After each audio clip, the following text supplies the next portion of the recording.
Olá, eu sou a Ana Batesini Oi, eu sou a Bibiana Fuser, somos fonos, terapeutas alimentares, professoras e sócias fundadoras da Ânima Alimentar. e agora podcasters. Esse aqui é um espaço para compartilhar informações, conhecimento, baseado em evidência científica sobre os desafios da alimentação no universo da infância. De uma forma leve, descontraída e que se encaixa na loucura da tua rotina, seja de terapeuta ou de família.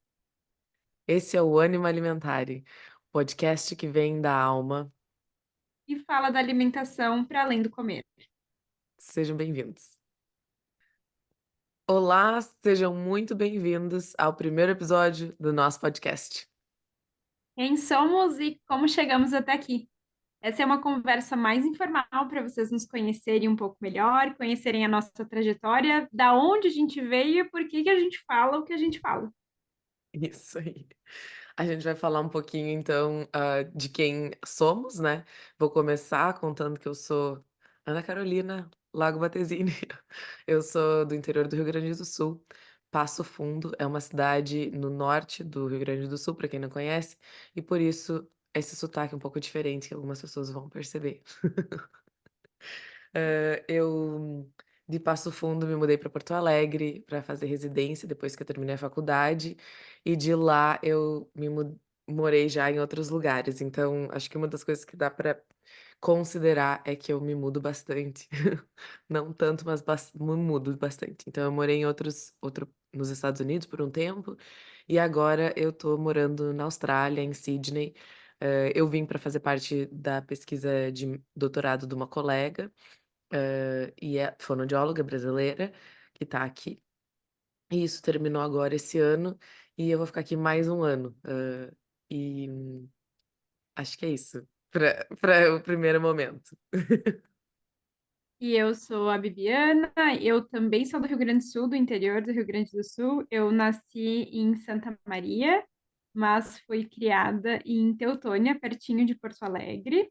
Hoje, eu acho que uma das coisas que a gente compartilha muito, né, Ana, é essa coisa de ser do mundo. Durante esses anos, eu também morei em alguns lugares. Hoje, eu resido fora do Brasil também, dentro do Brasil, em diferentes locais. E hoje eu resido nos Estados Unidos, no meio dos Estados Unidos, em Iowa. E aqui eu resido com a minha família, tenho duas filhas, uma de 5 anos e uma de 2 anos e meio. E se vocês já nos acompanham lá no Instagram do Anima, vocês já devem ter visto um dos rostinhos delas, porque elas são figuras presentes nessa caminhada, na nossa trajetória, né, Ana? A maior fofura, eu morro cada vez que eu vejo e não posso esmagar. E a Ana é amiga íntima delas, elas telefonemas, conversam, enfim. Cecília me manda áudio. E a Mel começou a brincar disso, hein? Daqui a pouco vai chegar também. Eu quero que tu deixe elas mandar o quanto áudio elas quiserem mandar. Então a gente acabou criando o Ânima Alimentar e depois da trajetória que a gente vai falar ainda um pouquinho aqui, mas, em 2021 a gente se juntou, fez um curso e desde então a gente vem fazendo serviços. A gente tem coisas que a gente trabalha dentro das dificuldades alimentares, né. E aí surgiu o nome Ânima Alimentare e oficializar isso, e também no grupo de estudos, essa necessidade a gente percebeu mais dessa troca, né, dessa reflexão, desse momento de estender alguns assuntos, porque os dificuldades alimentares, o distúrbio alimentar pediátrico, ele é comparando com outras áreas da fonoaudiologia, ele é relativamente novo. Ainda tem gente que pergunta que como assim fono vai trabalhar uma seletividade? Como assim fono trabalha com comer? Tem gente que não sabe nem que trabalha com disfagia, né, e mastigar, mas tem gente que acha: "Ah, não, vai engolir e mastigar, passando da boca da fono". A parte entre boca e até um pedaço, quem tá vendo no YouTube tá vendo eu fazendo sinal, até um pedaço da fono, o resto não. Então, existem muitas coisas que a gente nota que precisava dessa conversa. A gente sentia essa falta e o pessoal no grupo de estudo também trouxe isso. Então, meio que o objetivo desse podcast é isso e mais um pouco, né, Bibi? Oi. De compartilhar essas informações, porque a gente vê, por exemplo, em outras redes sociais, é que existe hoje uma conscientização maior de que desafios alimentares são reais, né? Que não é uma frescura, não é uma fase, e eu entendo que isso já é um grande ganho para a nossa área, Hum. é um grande ganho principalmente para o desenvolvimento infantil. Mas hoje a gente ainda tem um espaço que é muito limitado às definições, porque a gente ainda está nessa fase de conscientização, de falar o que é. E a gente sentiu falta de aprofundar um pouco mais, de poder trazer um pouco mais da trajetória de outros olhares, porque a gente entende os desafios alimentares como sempre sendo tratados de uma maneira multiprofissional, porque comer é algo complexo e multifatorial. Então, o tratamento também vai ser complexo e a gente vai precisar juntar essas peças do quebra-cabeça. Então, a nossa ideia aqui também é poder trazer pessoas, convidar colegas, convidar diferentes profissionais para que eles possam compartilhar tanto a visão sobre o tratamento dos desafios alimentares, quanto os desafios desses tratamentos, né? E as suas trajetórias, porque isso também é algo que a gente vem falando sobre esse, essas etapas de tornar-se um terapeuta de alimentação, né? Então, estamos aí numa trajetória de muitos anos estudando e todos os dias, quando a gente estuda e aprende algo novo, a gente continua se tornando um terapeuta de alimentação. Esse é um processo que ele não é linear e ele não tem fim, ele está sempre em movimento. Então, a gente entende que esse momento aqui do podcast é muito para isso também, é para a gente poder compartilhar de uma maneira divertida, de uma maneira leve, de uma maneira que funcione para vocês. E também dizer para vocês que se vocês estiverem ouvindo alguma coisa que a gente está contando para vocês, se fizer sentido, ou se vocês quiserem trocar mais sobre isso, vocês podem nos mandar mensagem no @animalimentare no Instagram, ou podem nos mandar e-mail também, se vocês quiserem, animalimentare@gmail.com, porque a gente vai adorar essa troca e vai adorar poder trazer esses assuntos para discutir aqui com vocês e, enfim, conversar e convidar, quem sabe, pessoas para poder refletir sobre eles também. Acho que a gente pode também, já que é o primeiro episódio, falar da onde surgiu o nome Anima Alimentare, porque a Uau, gente essa foi uma levou trajetória. acho que a gente ficou um ano para conseguir decidir o nome que a gente queria ou como chegar até aqui, e foi interessante, foram em 2 etapas. A gente teve uma experiência até um pouco negativa com com uma empresa para pensar num nome juntos e ideias, e foi um perrengue, foi um dos perrengues da parte por trás das formações e terapias Cenas. das É, pessoas. E a gente não chegou a nenhum nome específico. E aí a gente estava pensando: "Bom, mas a gente fala com tanta intensidade e empolgação", porque aí quando você vai fazer esses trabalhos de nome e tal, a gente tem que falar bastante sobre a gente, né. A gente escreveu páginas e páginas, vocês aqui estão tendo uma versão muito resumida de quem a gente é. Porque a gente escreveu páginas de como a gente é, como a gente funciona, e nós 2 somos muito intensas no que a gente faz e no que a gente fala, e no que a gente quer aprofundar. Então, a gente queria algo que representasse isso, a gente está trazendo coisas de alimentação, mas com a alma. A gente acha que alma é uma palavra que representa, que o alimentar da criança também e as dificuldades não é só no comer, no deglutir, é da alma, é o como é falado sobre antes, é como é lidado sobre, é como os pais e os familiares trazem de crença para essa alimentação, e isso vem da alma também, tipo, tem que tocar a alma dessa criança, né, dessa família, às vezes para conseguir. Então, "anima" é alma em latim e italiano. e nós duas temos descendência italiana. Temos de Esse principal sobrenome, descendência esse italiana. Battistini e esse Fuser são italianos, então acho que são curiosidades, a gente não pensou nisso. Mas a É. gente tem essa coisa da alma mesmo e de olhar para uma alimentação, né? E falar aqui da alimentação e que a gente possa realmente entrar, né? Eu tenho uma frase que um amigo meu falou num momento muito especial da minha vida, que ele disse: se for para entrar na vida de alguém, que seja para fazer o bem. E eu acho que quando a gente fala de alimentação, eu sinto que a gente consegue pensar sobre isso, que a gente quer compartilhar conhecimento, a gente quer que as pessoas saibam o que fazer, a gente não quer deter esse conhecimento. Hoje a gente tem a oportunidade de estar em outro país, e de poder acessar pessoas e muitas vezes acessar fontes de conhecimento. E a gente não quer que essa fonte seja nossa, a gente sabe que a gente quer compartilhar ela e essa coisa que a gente tem de falar, enfim, acho que o podcast está aqui para a gente poder continuar compartilhando. É mais um canal de comunicação, é mais um canal de troca e é mais um lugarzinho que a gente coloca na nossa alma, né, Ana? É, eu lembro quando a gente se juntou em 2021, um dos principais objetivos era a gente quer conseguir levar tudo isso que a gente aprende das fontes diretas até em Estados Unidos e outros lugares, para pessoas que também não conseguem estudar e pagar os cursos que são lá fora e que tem um monte de coisa em cima. Porque no final, o objetivo final de tudo isso é lá na ponta, é a criança e os pais estarem bem. É a criança não ter mais essa dificuldade. É todo mundo tá tão consciente que vai encaminhar quando começa a ver os sinais, que vai prevenir na amamentação e na introdução alimentar e nos 2 aninhos que são enfim, a gente o nosso maior objetivo é de que todo mundo fique bem, que as crianças fiquem bem, que as famílias desenvolvam dentro do que é esperado e não s só procurem a ajuda e só procurem fonos quando já tá um problema muito grande, né. E o Alimentari, Bibi, explica como é que a gente chegou no Alimentari. O Porque aí a gente Alimentari. tinha Anima, a gente tinha Anima, ok, Anima a gente gostou, a gente não tá achando mais nada, Anima é interessante, a gente quer, faz parte, faz sentido. E aí, a Ana, ano passado, a gente esteve juntas, ano passado, 2023, né? Estivemos juntas É. no Brasil, no Congresso Brasileiro de Fonoaudiologia, onde a gente pôde, enfim, né, estar presente na primeira sala que teve sobre alimentação na infância, né?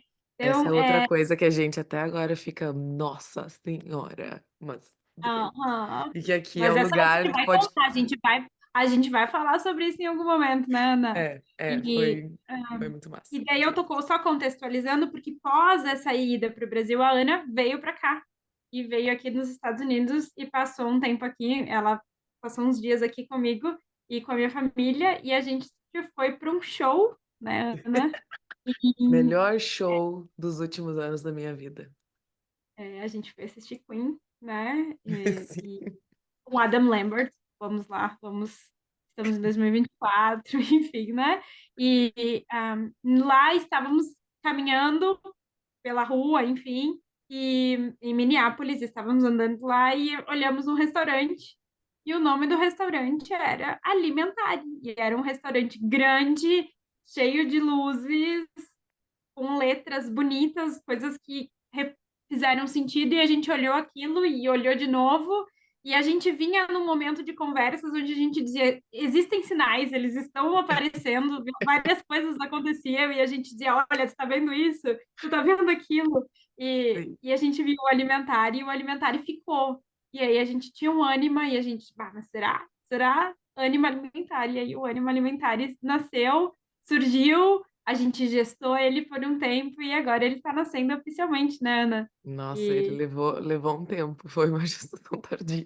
foi uma gestação e agora ele está nascendo e está nascendo, estão nascendo mais coisas ainda, né? Então, além do podcast, os cursos novos, os cursos de intervenção, as supervisões, enfim, coisas que a gente já fazia também, estão recebendo essa repaginada do ânimo alimentar. Então agora vamos contar um pouquinho sobre essa nossa trajetória mais currículo, né, como que a gente chegou até aqui para estar falando de alimentação e tá dando aula e tá falando eu me formei em Passo Fundo, na Universidade de Passo Fundo, então, hã, lá eu parei na metade para fazer o intercâmbio. Eu fui para os Estados Unidos, fazer au pair, foi o único intercâmbio que me deu vontade de fazer, porque era com crianças. E daí antes disso, eu sempre fui muito apaixonada pela parte das crianças, brincar com crianças, entender crianças. E na faculdade, durante a fonoaudiologia, eu gostava de várias áreas. O que eu gostava um pouquinho, eu achava legal. O que eu ia um pouquinho bem, eu achava legal. E aí eu meio que eu só não gostava muito de adulto e não da área específica, então pra mim era sempre criança, e aí eu pensei: "Vou fazer esse intercâmbio", porque pra quem não sabe, au pair, tu vai para outro país, fica na casa da família, mora com eles, é imersa na cultura, na língua, mas cuida da criança, que nem uma babá que mora com a família, né, dentro da casa. E lá eu cuidava de 3 crianças, então quando às vezes dizem: "Ah, você tem filho?" E eu digo: "Não, não tenho, mas eu entendo como é a rotina de uma criança e de uma família com criança, porque eu fiquei 3 anos e meio morando com uma família de 3 crianças, com um pequenininho, médio e pré-adolescente, então foram 3 fases.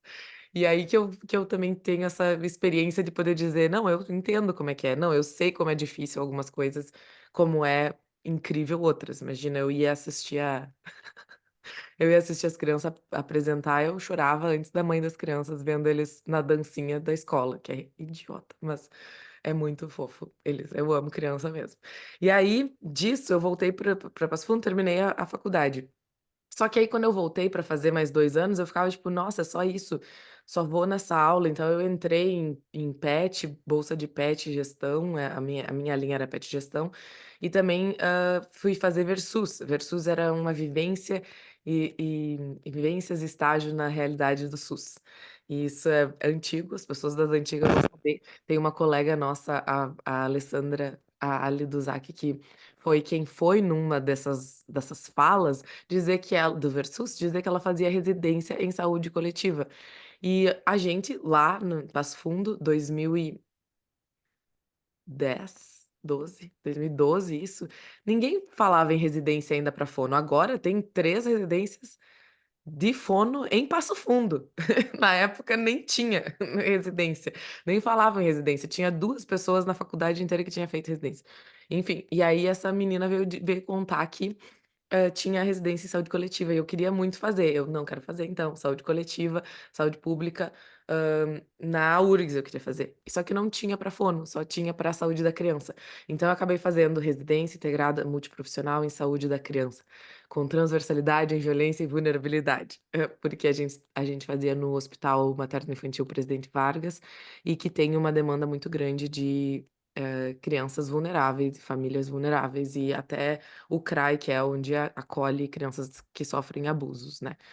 Então foi lá que eu tive a oportunidade de, ter a Diniz como preceptora, a Patrícia Diniz, quem é da nossa área conhece ela, e quem não é talvez também. E aí com ela a gente acabou fazendo vários cursos e indo para outros lugares fora, porque eu dava aula de inglês, já tinha tido a experiência fora, então a gente foi fazer, o workshop da Suzanne Morris, que quem é da área da alimentação também conhece bem, e lá e isso foi se abrindo várias portas e coisas para fazer, né. No final da residência a gente pode também fazer no final não, mas durante a residência a gente pode fazer um mês fora, observando fora do seu da sua residência, e eu acabei perguntando se podia ser fora do país, e aí eu fui fazer em Cincinnati. Então eu voltei para os Estados Unidos e fiz um mês, em Cincinnati, no hospital infantil, acompanhando as equipes interdisciplinar de alimentação, tanto dentro, do hospital quanto ambulatorial, no prédio que era daí atendimentos ambulatoriais. E como eu estava lá perto e tinha tido um evento no Brasil, eu vi o Sudarshan Jardshela, que é um cara que também é da dificuldade alimentar, ele é neonatologista gastro, e eu vi ele e perguntei: "Posso ir aí conhecer a tua equipe de alimentação?". E aí eu ficou uma dica que é boa, a gente às vezes pergunta as coisas achando que, é um não tá certo, e as pessoas dizem sim, ele falou sim. Então de Cincinnati, Ohio, eu fui para Columbus, Ohio, fiquei uma semana lá, acompanhando a equipe de pesquisa dele, ele até perguntou se eu era residente e aluna da Débora Levi, porque ele conhece Débora Levi e sabe da residência do Clínicas, né, em Porto Alegre. E aí eu falei: "Não, não sou, mas mas eu tô nessa área". E depois disso voltei e ajudava no curso da Patrícia Diniz, eu ajudei um pouquinho, assim, na organização dele num ano de 2018, 17 e 18. E daí 18 a Bibi apareceu para fazer aula, e aí foi quando a gente se conheceu a primeira vez. E agora eu vou parar para ela contar dela até aqui. É isso aí, até 2018. E a minha trajetória com alimentação, eu acho que ela começou um pouco antes da faculdade, de fono. Eu no mesmo ano que eu fiz a minha graduação na Universidade Federal do Rio Grande do Sul, a URGS, E no mesmo ano que eu entrei para a faculdade de fono, eu também passei para química de alimentos numa outra universidade, a Universidade de Pelotas. E eu acho que é legal contar isso porque, assim, eu não tenho nada a ver com química, mas tinha alguma coisa de alimentos que aquilo me interessava. Olha que bacana pensar na transformação, pensar em como conservar. Enfim, eu não tenho ideia do que o químico de alimentos faz hoje em dia, mas naquela época era algo que ok, eu acho que isso parece interessante. E isso é E novidade, porque eu não sabia, até a gente falar sobre esse primeiro episódio e a Bibi comentar antes, eu: "Não, como assim você fez engenharia?" Eu queria fazer engenharia de alimento, não química de sabia. alimentos. É. Química de alimento. E aí, enfim, comecei fono, não, né, entrei aí aos pouquinhos, assim, conhecendo a fono, sabendo o básico do básico do que um fono fazia.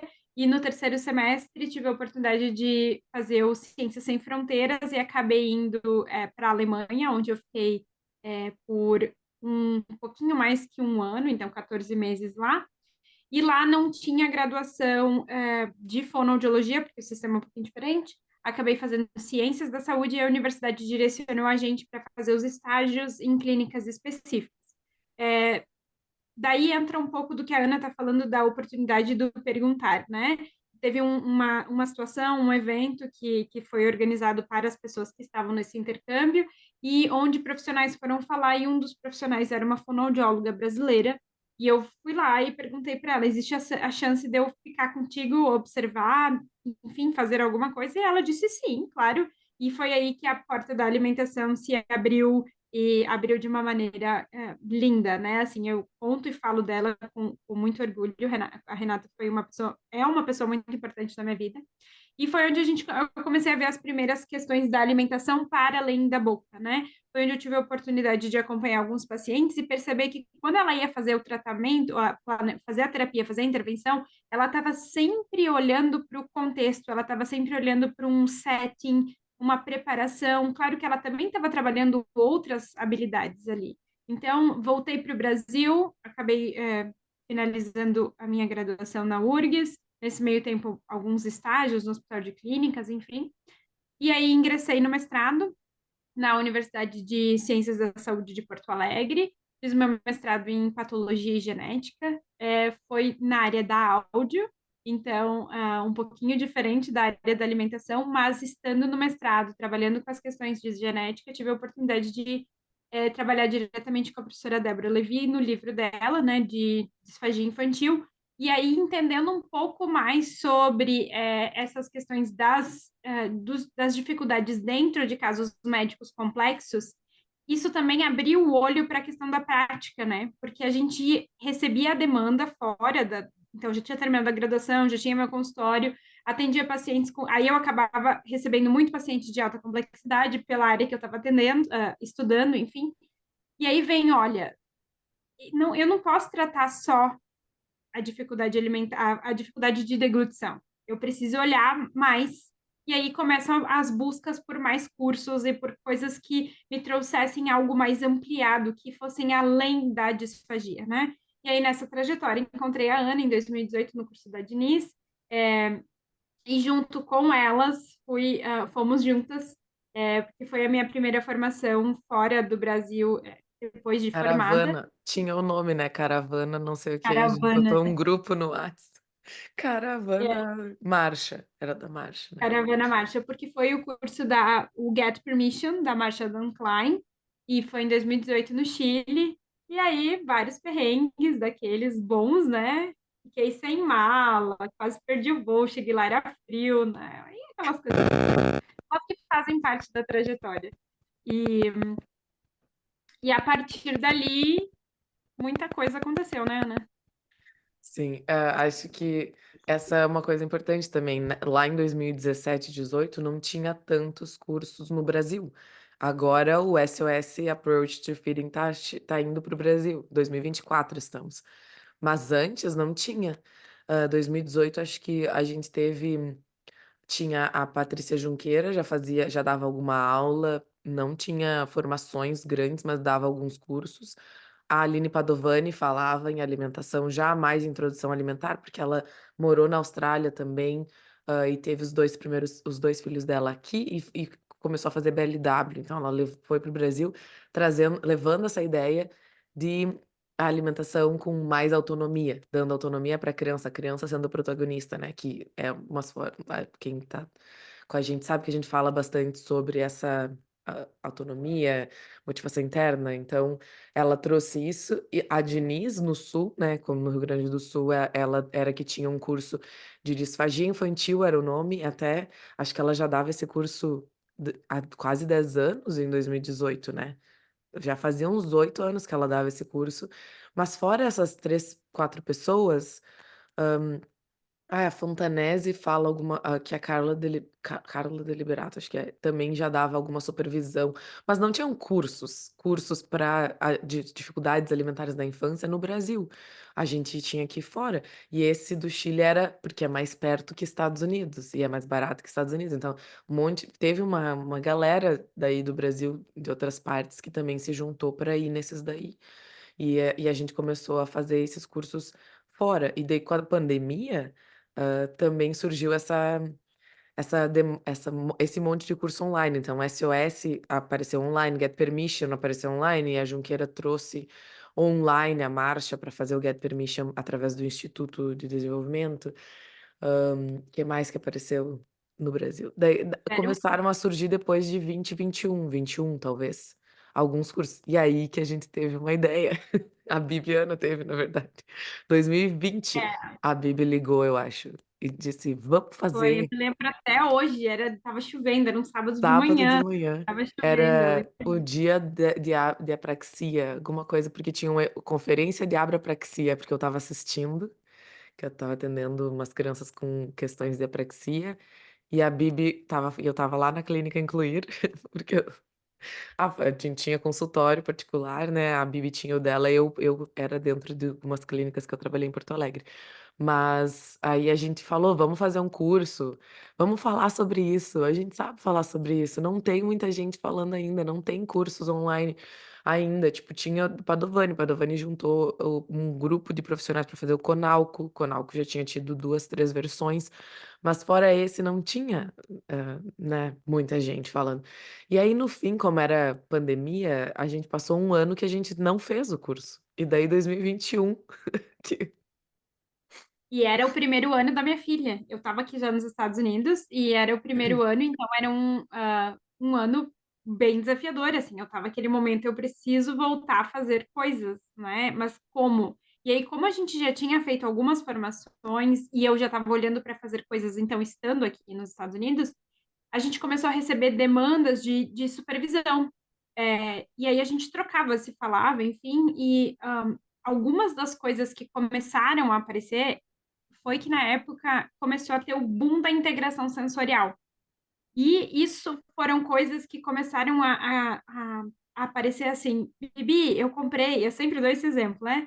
Eu comprei uma piscina de bolinha. Como eu vou trabalhar com alimentação, eu comprei uma piscina de bolinha, mas não tá me ajudando. E eu, como assim? Por que que tu comprou uma piscina de bolinha? Ah, porque eu vi que falaram que na integração sensorial, porque tem questões sensoriais, talvez a piscina de bolinha. E aquilo foi assim algo, nossa, sabe? Tá tudo errado. Vamos voltar, calma aí, vamos organizar as coisas. A piscina de bolinha vai ser muito legal, tu vai poder trabalhar muitas coisas, mas não pensa que é para fazer. Primeiro, porque integração sensorial é do TO. Então, você pode usar o recurso sensorial, mas você não vai fazer a integração. Então, começaram a aparecer coisas, e aí a gente começou a falar sobre a necessidade de divulgar e formar, na verdade, né? E aí surgiu o @curso.seletividade.alimentar, que foi uma página no Instagram, o jeito que a gente sabia fazer, e a para gente divulgar o curso. A E gente era um montou curso. um mês antes, né, um mês antes de lançar, vamos montar a página e vamos É, divulgar o curso, porque onde vamos divulgar o curso? No Instagram, mas com que página? Daí a gente fez um Porque Instagram. foram vários meses que a gente foi montando, porque assim, era muito. A gente teve um projeto piloto, a gente convidou pessoas para assistir, a gente deu aula antes, Verdade. foi muito intenso, foram meses. Meninas que É, participaram do nosso projeto piloto, muito obrigada. A gente é passou um sábado verdade. inteiro passou o curso para elas, pediu feedback de cada parte, o que fazia sentido, o que não fazia, para ficar o melhor possível naquele momento, né. naquele momento. E aí a gente fez. E aí, foi a ideia inicial sempre é o que a gente falou, né, antes de compartilhar e passar essa informação, e a gente acabou focando o curso para quem estivesse se formando, quem estivesse entrando na área, porque também a gente queria passar a nossa experiência muito, né, para trazer bastante prática. Tanto que o primeiro curso era da teoria à prática, porque a gente trouxe a parte. E aí agora, aí, enfim, formamos o tivemos 4 turmas do curso da teoria prática, e É, depois disso, nesse meio tempo surgiu também o grupo de estudos, que ano acho passado. é, não, já faz um ano e meio. Agora É, já fechou um início do ano ano dele, é, verdade. Início do ano já passado a gente fechou. pensou numa ideia de grupo. Aí a gente pensou: E "Vamos fazer", a Fontanese e a Patrícia, que é a sócia dela, já tinham feito um grupo de estudo em seletividade alimentar. Aí a gente pensou, que era fechado e elas até eu participei do grupo dela. Aí eu pensei: "Bibi, vamos fazer também para algumas meninas", porque elas tinham encerrado e não ia ter mais grupo de estudo naquele ano, uma coisa assim. Falei: "Vamos fazer um grupo de estudo também". Então a gente fez nesse modelo fechado de, tem 4 encontros, eram 4 encontros, né, 4 encontros de 15 em 15 dias com um assunto específico. Alguém levava um caso e a gente discutia artigo também relacionado. Porque daí foi em agosto que a gente resolveu abrir fazendo um modelo meio subscription. Se inscreva, se inscreva para poder fazer, tipo, eu participo de um mês, no outro eu não participo, ou eu compro um pacote de 6 meses e participo todos os meses, e isso foi um dos mais legais, e né, e no depois do primeiro ano, então terminou na metade de 22, que deu um ano do curso, acho, né, um ano e pouco, a gente pensou: "Bom, mas agora a gente está no Instagram e a gente está fazendo supervisões, a gente está fazendo mentoria para pais, a gente tinha feito um workshop para pais, não, o nome não é mais curso de seletividade, então a gente mudou o Instagram para @seletividade.alimentar.ped. Porque tinha um ou 2 arrobas seletividade alimentar. Mas, assim, lá em 2021, 22, só tinha 2 ou 3. Se vocês entrarem agora, tem muitos Instagrams de seletividade alimentar, feito por todos os tipos de pessoas, não só profissionais, também mães ou pessoas que se interessam pelo assunto, hã, todas as áreas que fazem isso falam sobre isso também botaram esse nome. E a gente já trocou o grupo de estudo, por exemplo, para não só em seletividade, era distúrbio alimentar pediátrico, era desafios alimentares, porque a gente não falava mais só em seletividade, não só, né, mas a gente falava em muito mais, então a gente também trocou. E aí que a gente ficou nessa: "Ok, trocamos, mas vamos trocar para um outro nome", aí surgiu o Ânima Alimentário, né. e aí a história que vocês acompanharam e viram a gente contar. E hoje a gente continua tendo grupo de estudos, os encontros são mensais e ele é dinâmico. A gente já tentou fazer 2 turmas simultâneo, então depende do período que a gente está, do ano, isso pode acontecer. E se você tem interesse e curiosidade em participar do grupo, manda uma mensagem para a gente, porque, será sempre bem-vindo. É um momento para discussão e os feedbacks que a gente tem e a sensação pós-grupo, a gente vai ter um episódio só para falar do grupo, né, Ana, porque a Aham. sensação do grupo é muito bacana. Bom, mas Ah, voltando um pouquinho para nossa trajetória, eu acho, né? sim, sim. Então, nesse período, enquanto a gente estava dando curso, a gente também estava fazendo outros cursos, né? Então, a gente fez é, tanto eu fiz aqui nos Estados Unidos tem o Feed the Kids, que é um programa de certificação, um treino de tornar-se terapeuta de alimentação infantil. Então, fiz o SOS Approach também, a Ana já tinha feito, mas aí ela fala um pouquinho. E recentemente a gente concluiu o IELTS da Nina Johansson, que é um curso todo voltado para uma abordagem responsiva, que é algo que a gente fala bastante. Então, foi um curso muito bacana, um curso onde a gente trouxe aí nessa última versão do nosso curso uma atualização com as intervenções dela, né? Então, essa última versão que a gente teve do curso, que as inscrições também já estão abertas, né, é um curso voltado todo para a parte de intervenção, porque é claro que a gente traz a teoria, mas a gente foca bastante na intervenção, muito do que a gente viu nessas últimas formações. Além de outros cursos como a própria formação do Responsive Feeding, Aham. eh, que foi A gente feita a gente era uma das maiores fãs, né, da aham, a Katia Kátia Roll e a e da Jo Jo. Cormack, elas tinham um Instagram que era Responsive Feeding Pro, não sei. E era voltado para profissionais, mas tinham coisas às vezes para pais também. E elas têm daí um site com formações. E ano passado elas terminaram a parceria ou pararam com o Instagram. E eu tenho suspeitas de coisas, mas nunca foi exatamente dito claro o porquê. Mas a gente era uma das maiores fãs delas, porque elas É, são, 2 das autoras que escreveram o white paper, que é tipo um documento meio oficial, mas não um artigo científico, mas um documento sobre terapia de alimentação responsiva. Elas são 2 das autoras por trás.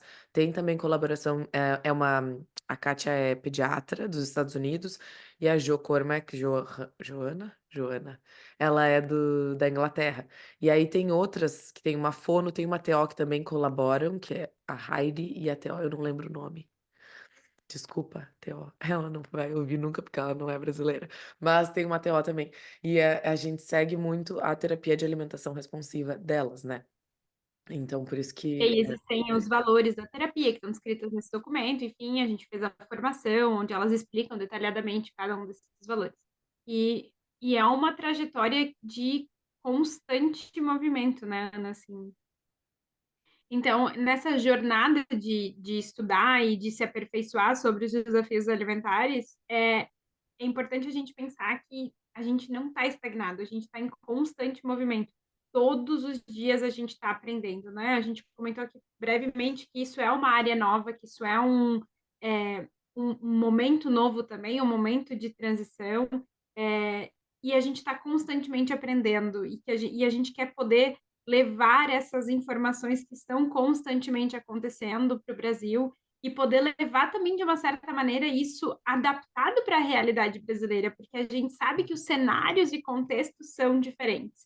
Então, a gente tem acesso à informação na fonte, muitas vezes. Isso é ótimo, mas é importante, tendo a vivência que a gente tem do Brasil, entender como que a nossa cultura funciona para aquela prática, né? aham. Então, acho que isso é algo que também é importante a gente saber diferenciar. Não basta só a gente ter as formações, é importante que a gente consiga fazer uma leitura também cultural e uma aplicabilidade dessas formações que a gente vem fazendo e vem também repassando, né?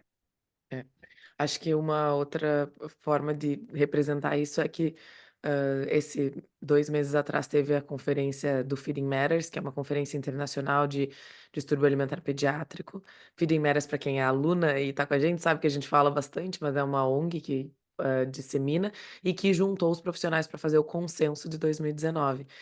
E dentro desse ano, teve uma aula só sobre nomenclaturas, se é distúrbio alimentar pediátrico ou transtorno alimentar restritivo evitativo. Então, a gente está caminhando ainda nessa área, então todo mundo que está aqui não pode nessa área, não pode afirmar, com coisa tão veemente coisas assim, verdades absolutas, porque a gente está aprendendo e as coisas estão evoluindo e estão se descobrindo e estão se testando, então tá tudo caminhando ainda, né. E é por isso também que a gente não quer fazer isso aqui sozinha, esse podcast não vai ser só a gente, né.